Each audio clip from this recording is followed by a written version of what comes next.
Namaskaram and a very good afternoon. Are we live?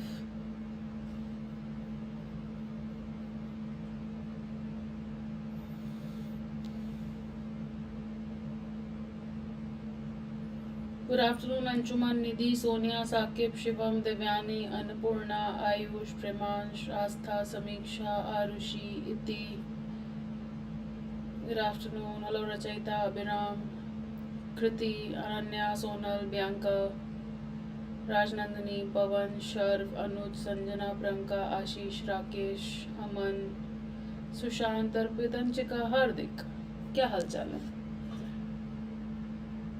Hello Drishti Neelam Manasvi Ishika Akash Santosh Saurabh Vidisha good afternoon good afternoon good afternoon good afternoon क्या हाल चाल है अभिनंदन जी का अभिनंदन है हाय Vishesh hello Pratyaksh hi Harsh okay so we are live again with another session of eclectic reading, and I would like to take this moment to thank you all for the wonderful response on eclectic reading.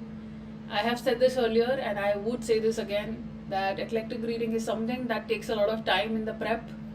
It's barely a half an hour to 45-minute session, but its preparation takes more than an hour, sometimes a couple of hours, because finding the right kind of article that can come in CAD or that is similar to what comes in CAD, then reading it, understanding it, making a PPT out of it, preparing questions on it, trying to explain it to you, so understanding myself better, understanding it myself better, is a very time taking process.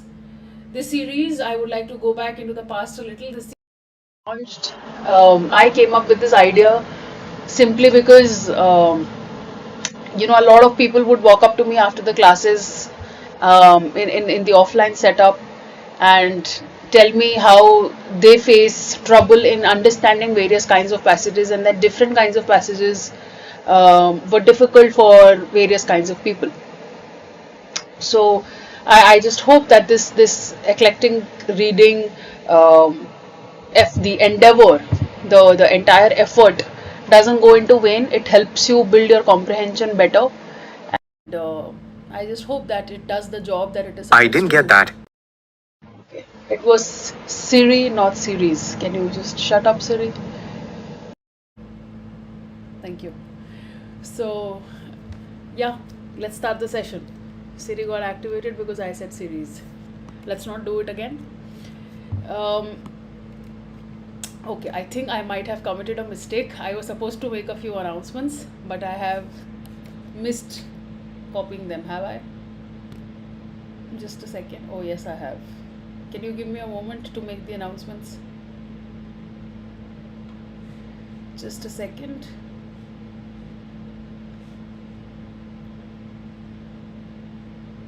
I don't know why did I miss it. Maybe I just cut it, but I forgot to paste it.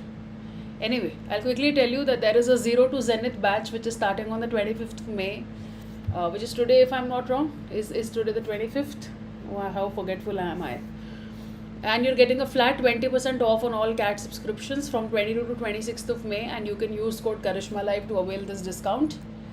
The Prodigy Scholarship Test will start on 11th of June from 3 p.m. to 4 p.m. Here is a snapshot of our toppers. This is the detail of the batch Zero to Zenith, which is starting on 25th. You can see that I am a part of this batch as well. Another batch that started for CAT 23 was Aim for CAT on May 18 and Ignite on May 11. These are the iconic subscription offerings plus an iconic offerings, features of the Unacademy notes. And let's go back to what we were doing. So, yeah. What do you think we are going to talk about today? What do you think is the topic? कल है 25, आज 24 है. ठीक है, मुझे तो कुछ समझ ही नहीं आ रहा है. मेरे को बस इतना पता है कि मुझे 31 को घर खाली करना है. आईफोन भेज दीजिए, तो फिर मैं क्या यूज़ करूँगी? तुमको पढ़ा रही हूँ ना ताकि तुम खुद का आईफोन खरीद सको. Books, okay. Lost in books, zoning out, that's close.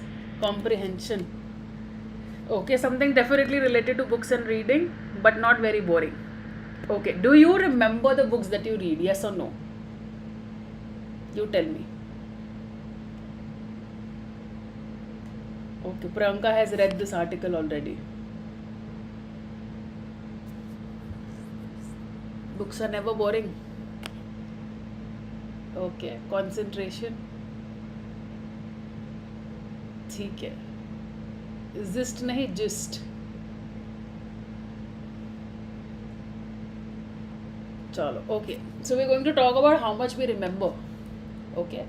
Pamela Paul's memories of reading are less about words and more about the experience. Pamela Paul कहती है कि भैया मेरा जो मेमोरी है वो एक्सपीरियंस के बारे में ज़्यादा है, वर्ड्स के बारे में कम है. I almost always remember where I was and I remember the book itself. मुझे ये याद रहता है कि मैं कहाँ थी किताब पढ़ते वक्त, और मुझे किताब भी याद रहती है. मुझे फिजिकल ऑब्जेक्ट याद रहता है. Says Paul, former editor of the New York Times Book Review, who reads it is fair to say a lot of books. तो जाहिर सी बात है कि ये बुक रिव्यू की एडिटर रह चुकी है, वो भी न्यूयॉर्क टाइम्स में, तो बहुत किताबें पढ़ती होगी. तो ये कहती है कि I remember the edition, I remember the cover, I usually remember where I bought it और who gave it to me. What I don't remember and it's terrible is everything else. ठीक, पता नहीं क्या क्या मैसेजेस कर लिए हैं तुम लोगों ने. तो पामेला कहती है कि भैया मुझे एडिशन याद रहता है, मुझे कवर याद रहता है, मुझे बुक याद रहती है, मैंने कहाँ ख़रीदी थी ये याद रहता है, किसने मुझे दिया था ये याद रहता है. मुझे ये याद नहीं रहता कि बाकी क्या लिखा है किताब में. और यही सबसे टेरेबल बात है कि आप मुझसे पूछेंगे कि किताब किस बारे में है, तो मैं शायद आपको बता नहीं पाऊँगा. ठीक है. For example, Paul told me she had recently finished reading Walter Isaacson's biography of Benjamin Franklin. It is being quoted that while I read that book, I knew not everything that was to know about Ben Franklin, but much of it. And I knew the general timeline of the American Revolution. Right now, 2 days later, I probably could not give you the timeline of the American Revolution. तो कहती है जब मैं किताब पढ़ रही थी तो मैं सब कुछ तो नहीं जानती थी बेन फ्रैंकलिन के बारे में, लेकिन काफ़ी कुछ जानती थी, और अमेरिकन रेवोल्यूशन की जनरल टाइमलाइन के बारे में भी जानती थी. अब 2 दिन हो गए हैं, तो आप मेरे से पूछेंगे अमेरिकन रेवोल्यूशन के बारे में बताओ, तो मैं शायद आपको नहीं जवाब दे पाऊँगी. Surely some people can read a book और watch a movie once and retain the plot perfectly. आप में से वो सभी लोग जो परफेक्ट मीम बना लेते हैं क्योंकि आपको एग्जैक्टली मूवी का डायलॉग और मूवी का सीन याद है, और फिर आप उसे कनेक्ट भी कर देते हैं रियल लाइफ से. मुझे तो मूवी के डायलॉग्स और मूवी के सीन ही नहीं याद रहते हैं, तो प्लॉट तो क्या ही याद रहेगा. तो कुछ भी याद नहीं रहता है. तो कुछ लोगों को याद रहता है, but for many the experience of consuming culture is like filling up a bathtub. लेकिन ज़्यादातर लोगों के लिए कल्चर को कंज्यूम करने का एक्सपीरियंस बाथटब भरने जैसा है. आप सोक करते हैं और उसके बाद फाइनली आप ड्रेन खोल देते हैं और सारा का सारा पानी ड्रेन से बाहर. It might leave a film in the tub. तो टब में नीचे हमारे बॉडी की जो हम सोप यूज़ करते हैं या हमारी डर्ट की जो होती है फिल्म जम जाती है. तो इसी तरीके से टब में एक फिल्म जम जाएगी, लेकिन बाकी का सारा रेस्ट इज़ गॉन. ठीक.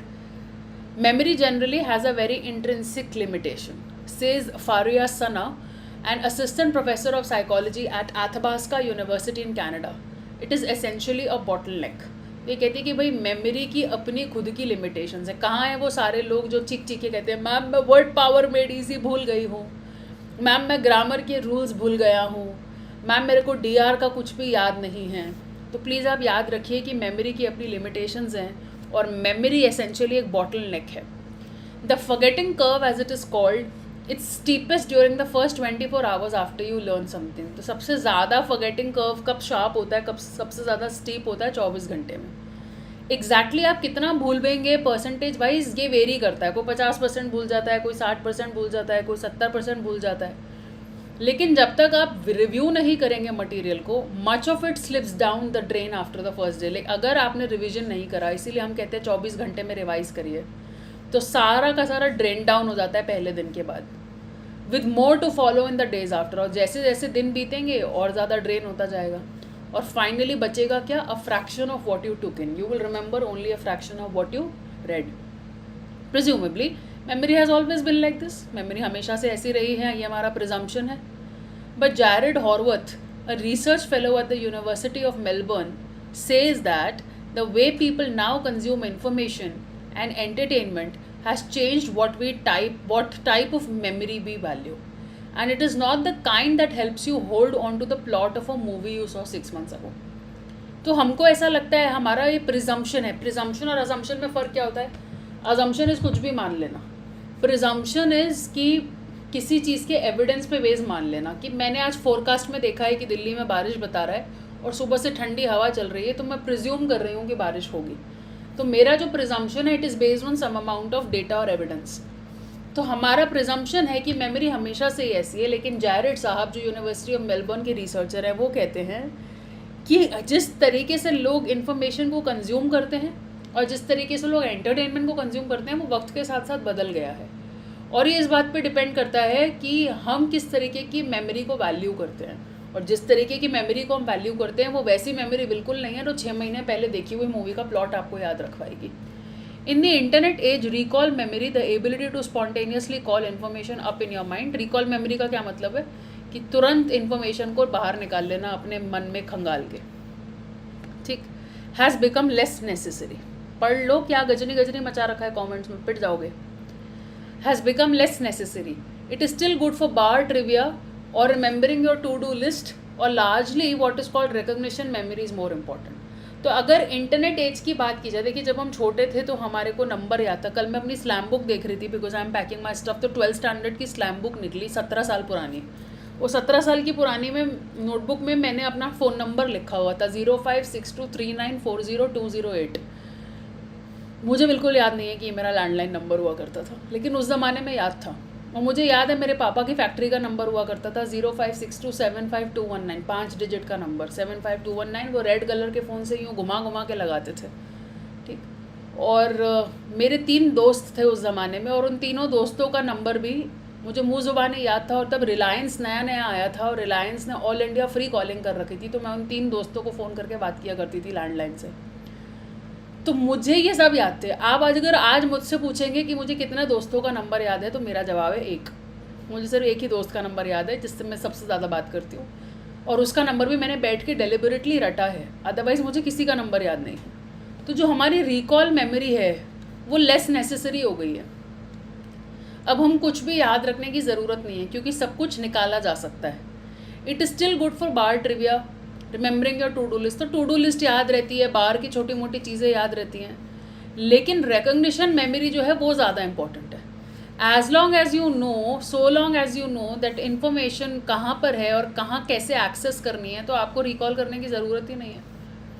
तो आप क्यों ही याद रखेंगे कि टीचर का सरनेम वनमानी है या वर्मा है?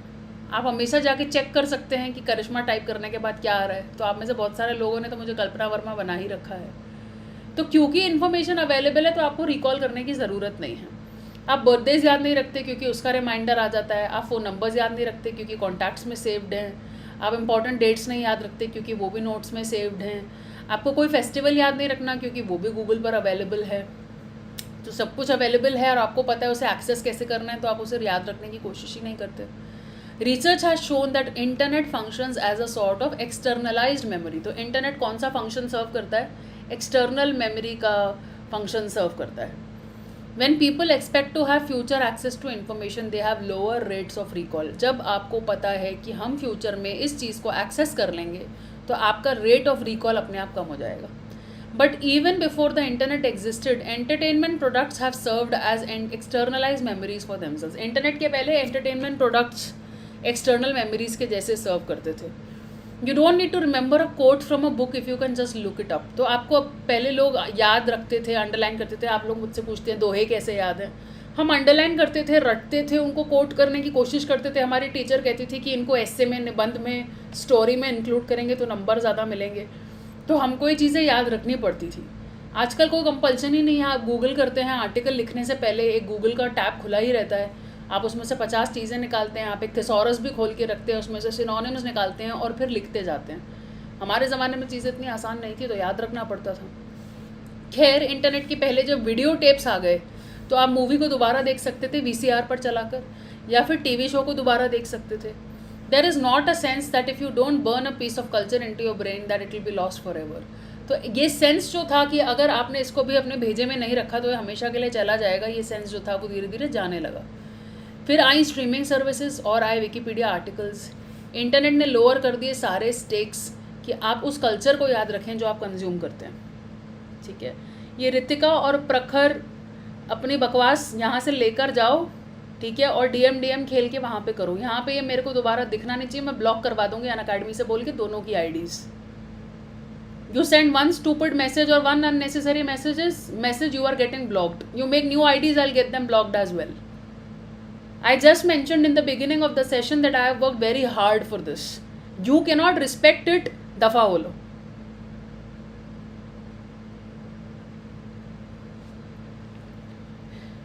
With its streaming services and Wikipedia articles, internet ने स्टेक्स लोअर कर दिए, तो अभी हमको याद नहीं रखना पड़ता है culture. It is hardly as if we remembered it all before. तो ऐसा हो गया जैसे हमें याद ही नहीं है पहले क्या था. Plato was a famously early curmudgeon when it came to the dangers of externalising memory. मैंने आपको पढ़ाया है, और अगर नहीं पढ़ाया है तो आरसी जॉनर्स में पढ़ाऊंगी, कि सोक्रेटिस लिखने के खिलाफ था. सोक्रेटिस ने अपने जीवन में एक भी किताब नहीं लिखी, और उसके शिष्य प्लाटो ने 36 किताबें लिखी, 36 books. Writing 36 books is not easy. So Plato wrote 36 books and Socrates wrote 0. That's the difference between the guru and the chela. लेकिन प्लाटो भी एक्सटर्नल मेमोरी के डेंजर्स के बारे में बात करता था, तो बहुत क्रिटिसाइज करता था. Curmudgeon is basically an old man और a woman who keeps grumbling and has grudges and I am sorry keeps pointing out things in the other people, you know, basically खूसट बुढ़ा जो बैठ के चिक चिक चिक चिक करता है. So Plato was a famously early Curmudgeon when it came to the dangers of externalizing memory. तो प्लाटो कहता था कि देखो एक्सटर्नल मेमोरी के डेंजर्स बहुत तेरे हैं. In the dialogue Plato wrote between Socrates and the aristocrat Phaedrus, Socrates tells a story about the god Theuth discovering the use of letters. The Egyptian king Themis says to Theuth, "This discovery of yours will create forgetfulness in the learners' souls because they will not use their memories. They will trust to the external written characters and not remember of themselves." Socrates का एक dialogue है जो Plato ने अपनी किताब में लिखा है थ्यूथ के साथ, फेड्रस के साथ. फेड्रस एक एरिस्टोक्रेट किंग है. तो फेड्रस को सोक्रेटिस सुनाता है कि थ्यूथ ने जब लेटर्स डिस्कवर करे तो इजिप्शियन किंग थेमस ने थ्यूथ से कहा कि भाई ये जो तुमने लेटर्स बनाए हैं ना, इससे तुम सोल्स की लर्निंग कैपेसिटी ख़त्म कर रहे हो, क्योंकि लोग अब अपने दिमाग पर रिलाई नहीं करेंगे, वो रिटन कैरेक्टर पर रिलाई करेंगे. Of course, Plato's ideas are only accessible to us today because he wrote them down. तो प्लाटो के आइडियाज़, ये what is this? What is the tone of the sentence? Which figure of speech does it represent? Which figure of speech does this represent? Plato's ideas are only accessible to us today because he wrote them down.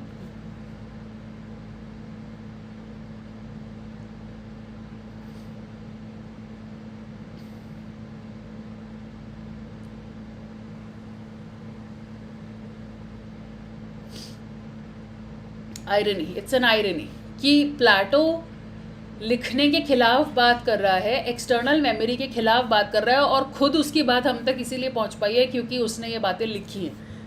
तो मतलब आप जिस चीज़ के खिलाफ हैं आप वही कर रहे हैं. Socrates hates writing because he thinks it's going to kill memory.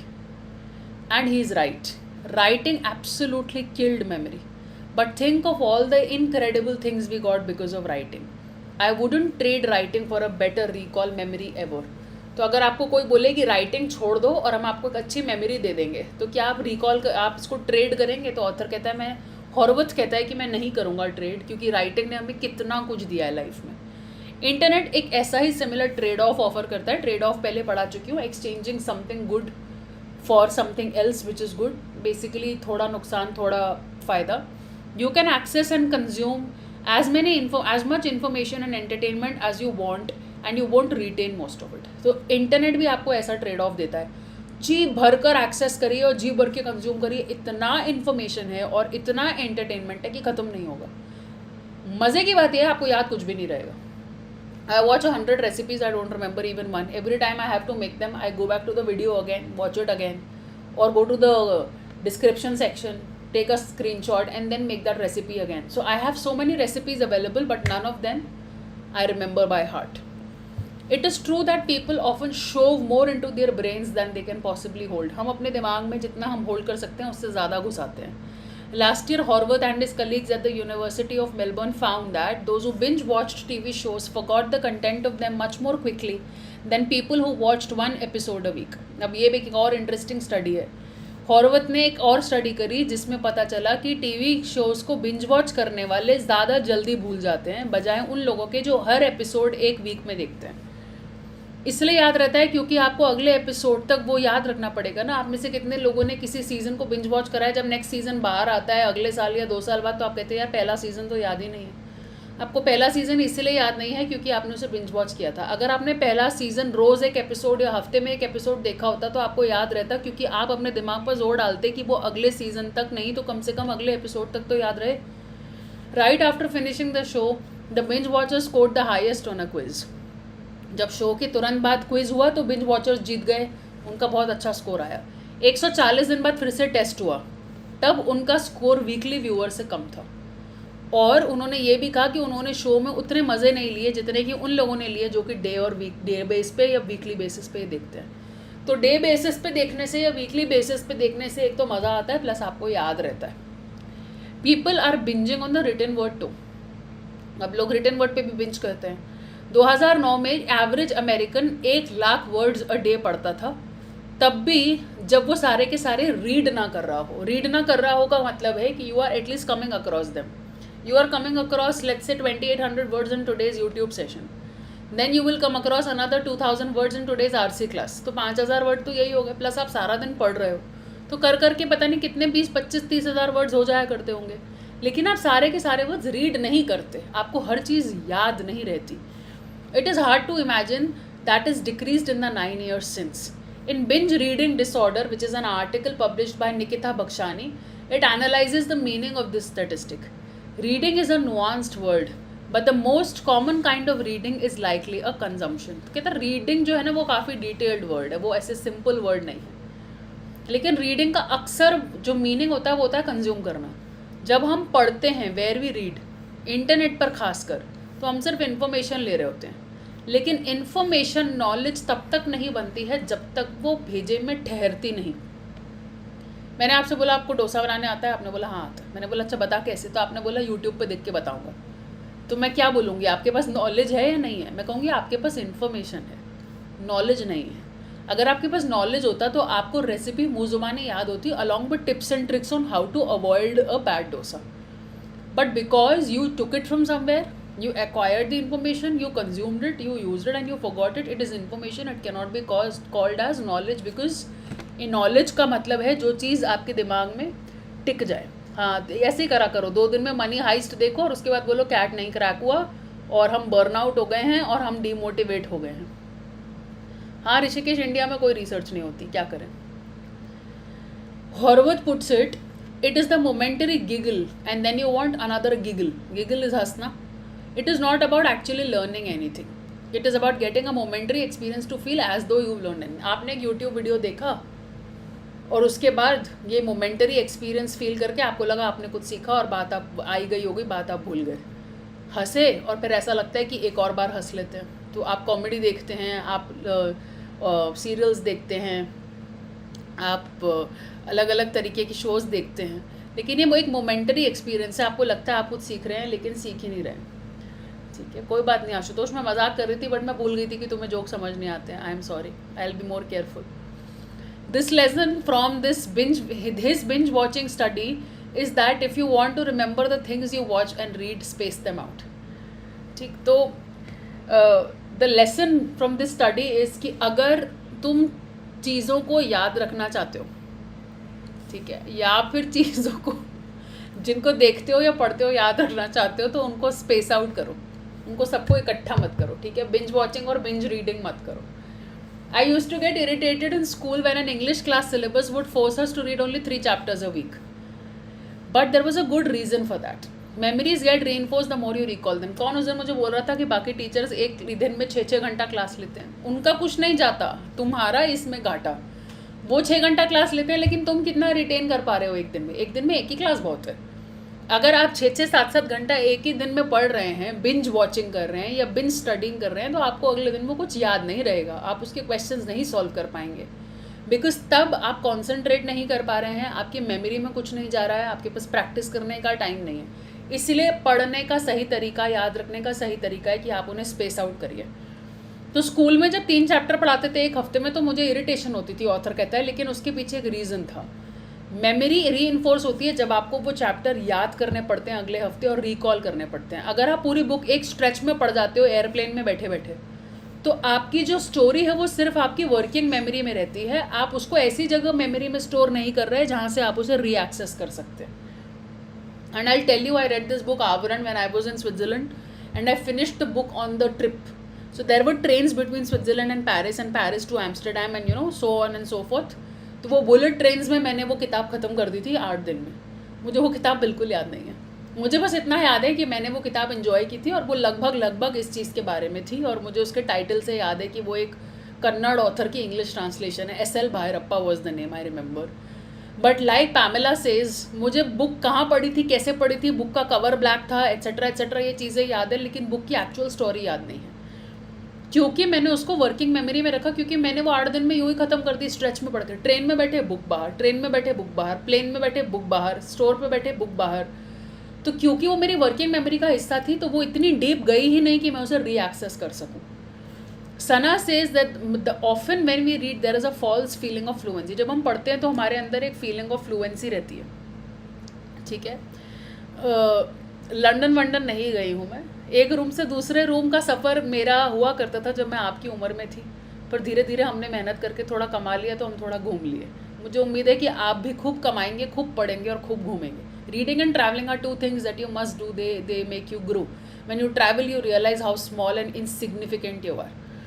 The information is flowing in, we are understanding it. It seems like it is smoothly collating itself into a binder to be slotted onto the shelves of our brains. तो information आता है, आप उसे समझते हैं और आपको लगता है कि सब कुछ ना शेल्व्स में हमारे ब्रेन्स में से सेट होता जा रहा है, but it doesn't actually stick unless you put effort into it. तो आपको ऐसा लगता है क्लास करते वक्त कि अब मुझे सारा ग्रामर आ गया, अब मेरे सारे क्वेश्चन सही जाएंगे, लेकिन क्योंकि आपने उसकी प्रैक्टिस नहीं करी है या आप प्रैक्टिस क्लास में आते ही नहीं हैं, आप totalmakkar.com हैं, तो क्योंकि आपने वो एफर्ट नहीं करा है आप उसे रिकॉल नहीं कर पाएंगे सही टाइम पे। फिर मैं जब आपको रूल याद दिलाती तो आप बोलते हो अबे यार, ओ शिट, अरे पोल में क्या हो गया, because you can't recall it. आप कॉन्सेंट्रेट नहीं करते हैं, आप एंगेज नहीं करते हैं ऐसे स्ट्रैटेजीज़ में जो आपको याद रखने पे मजबूर करें। तो पढ़ना और याद रखना 2 अलग बातें हैं। People might do that when they study और रीड समथिंग फॉर वर्क। जब आप पढ़ाई के लिए पढ़ते हैं या काम के लिए पढ़ते हैं तो ठीक है, लेकिन लेजर टाइम में कौन बैठ के नोट्स बनाएगा कृति के गिलमोर गर्ल्स पे ताकि मैं बाद में क्विज दे सकूँ। You could be seeing and hearing but you are not noticing and listening. Notice और लिसन तो हम बंदियों को करते हैं, सीइंग और हियरिंग तो हम दुनिया को करते हैं। तो बात ही नहीं कि आपने किसको देखा और किसको सुना, बात यह है कि आपने किसको ध्यान से देखा और ध्यान से सुना, which is I think most of the times what we do, ठीक है। Still not all memories that wander are lost. Some of them may just be lurking inaccessible until the right cue pops them back up.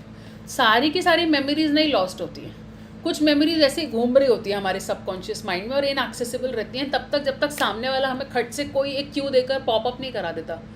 जैसे अगर मैं आपको एक pre episode दिखा दूँ Gilmore girls का, रिकैप दिखा दूँ, या आपका दोस्त एक ऐसी किताब के बारे में कॉन्वर्सेशन कर ले जो आप दोनों ने पढ़ी है, तो आप एसोसिएशन से मेमोरी को बेटर कर सकते हैं, रिकॉल कर सकते हैं। That may explain why Paul and other others remember the context in which they read a book about without remembering its contents. Paul has kept a book of books. नया idea दे रही हूँ मैं books वालों को। Book of books maintain करिए Paul ने, Bob बोलती है वो उसको, book of books, since she was in high school. ये एक एक्सटर्नलाइज मेमोरी का एनालॉग फॉर्म है, डिजिटल फॉर्म नहीं है, एनालॉग फॉर्म है। इसमें वो हर किताब के बारे में शॉर्ट में लिखती है जो वो पढ़ती है, और बॉब से क्या मिलता है, इमीडिएट एक्सेस मिलता है कि मैं कहाँ थी साइकोलॉजिकली, जोग्राफिकली, ये किताब मैंने कब पढ़ी, किसके कहने पे पढ़ी, किसने दी, किताब किस बारे में थी। और उसने इस पर भी एक किताब लिख डाली है, माई लाइफ विद बॉब। उसने एक किताब लिखी है about a book of books. Each entry conjures a memory, conjures provokes a memory that may have otherwise gotten lost or blurred with time. तो क्योंकि उसके पास अभी उसका बॉब मेंटेन्ड है तो वो बॉब में सारे बुक्स की मेमोरीज है, तो इट्स अ गुड कलेक्शन। आज से 5 साल बाद शायद आपको अच्छा लगेगा देखिए कि अच्छा ये किताब मैंने यहाँ पढ़ी थी, मैं ये कर रही थी, ये सुन रही थी, blah blah blah, and you will remember it's the name of a show Ashutosh, ठीक है। हाँ, तो बॉब बनाने के लिए लेकिन बुक्स पढ़नी पड़ती है ना, तो तुम तो बुक्स पढ़ते ही नहीं हो, तो बुक ऑफ बुक्स कैसे बनाओगे?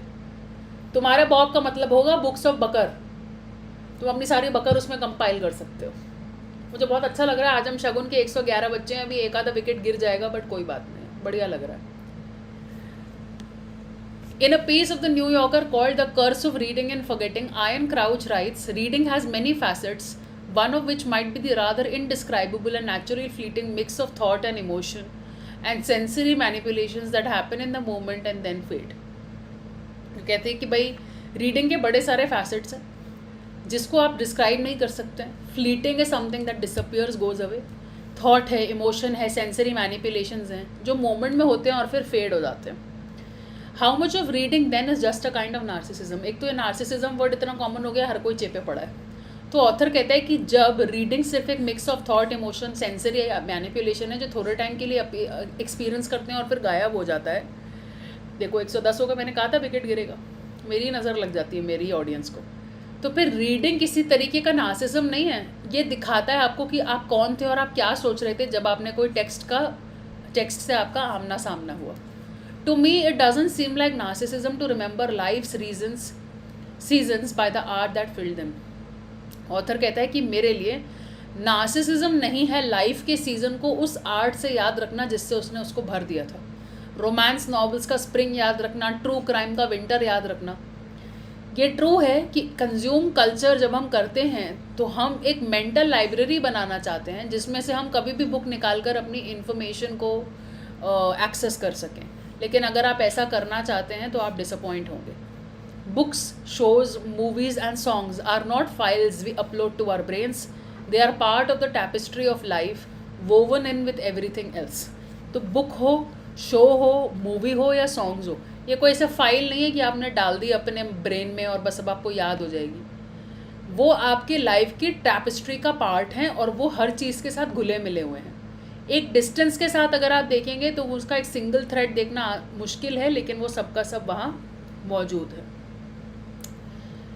It will be really cool if memories were just clean, information comes in and now you have a memory. अगर कितना ईजी होता ना, हमने पढ़ा, इन्फॉर्मेशन ली और वो मेमोरी बन गई, लेकिन ऐसा नहीं होता है।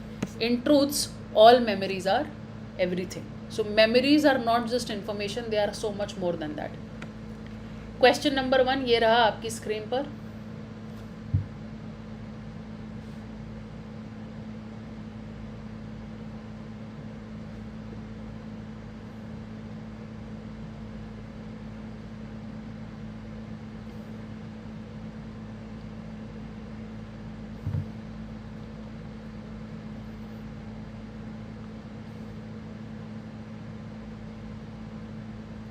अच्छा, तुम्हारे BOP का मतलब बॉब द बिल्डर है। देखो जोक किलर जोक मार रहा है, स्क्रीनशॉट लेके रखना पड़ेगा।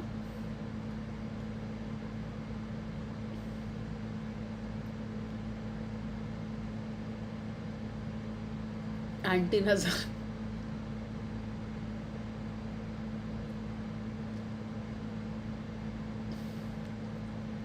नॉट अनट्रू, अनट्रू का मतलब फॉल्स, तो नॉट फॉल्स मतलब ट्रू, ऐसे भी कर सकते हो। नॉट अनट्रू, 2 नेगेटिव्स कट के बचेगा क्या?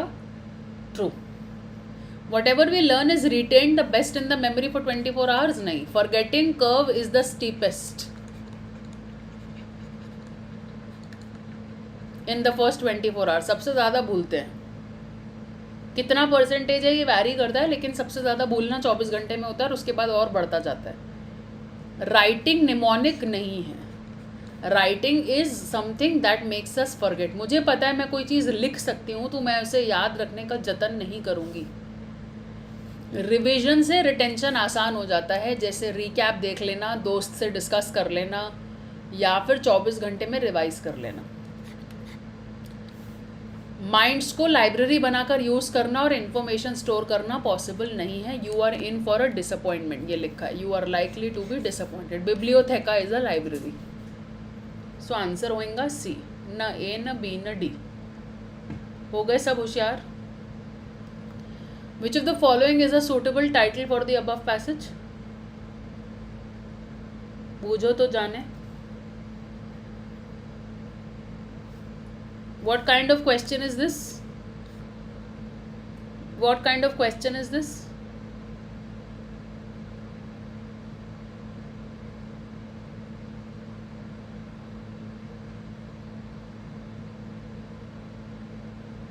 Umbrella question.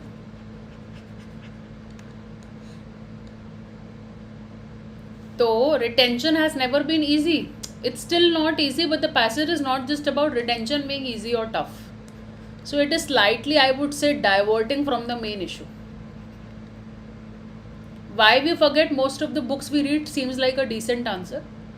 Why we forget what we consume? Consume can be about multiple things. The passage is not really talking about multiple things. The passage is largely focusing on books.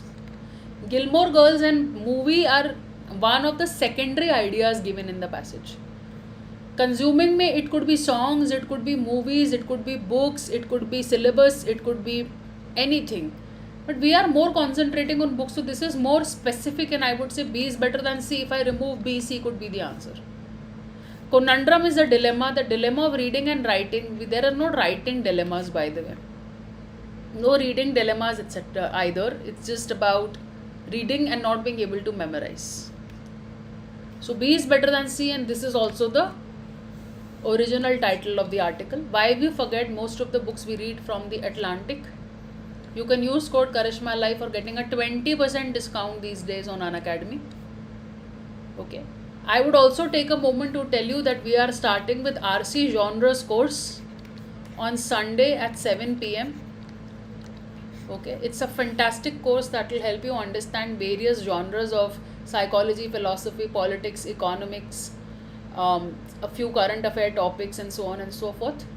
It's a beautiful 11 class course. You will not be disappointed. Total पैसा वसूल.